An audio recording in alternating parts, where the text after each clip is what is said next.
Now, on another matter, the past 6 months have shown an uncomfortably bright light on the moral rot festering on America's university campuses.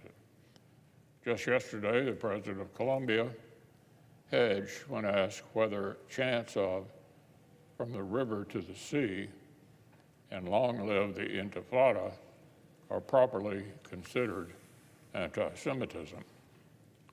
This comes after numerous incidents on her campus, including a student club president issuing an email that read, "White Jewish people today and always have been the oppressors of all brown people."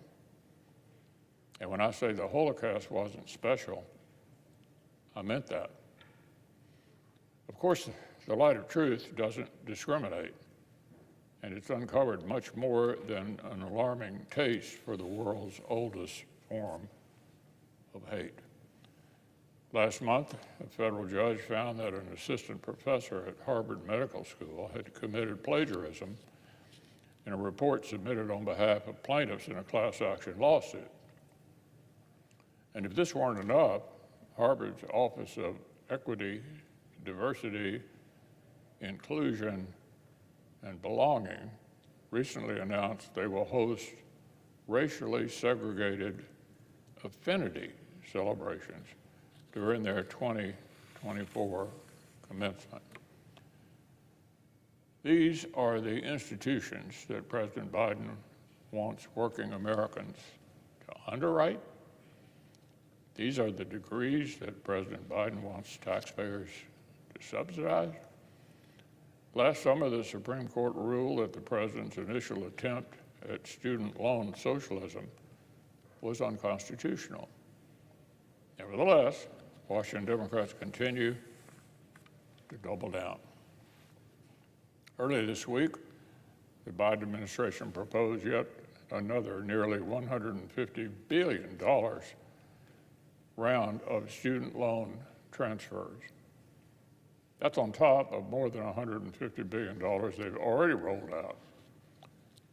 At a most basic level, the proposal betrays a staggering disdain for working Americans, both those who have paid off their debt and those who opted not to take on debt in the first place.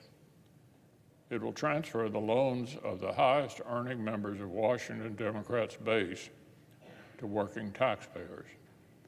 And it's already driven up tuition costs for future students.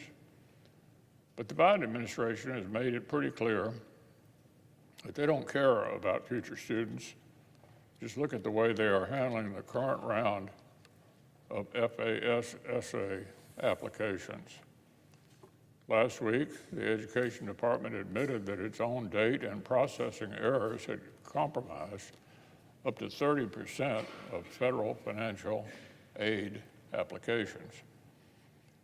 Just as prospective students and their families are facing enrollment deadlines, Washington Democrats apparently couldn't care less whether prospective students made informed decisions. Apparently, hefty tuition costs don't matter much if taxpayers will be the ones ultimately footing the bill.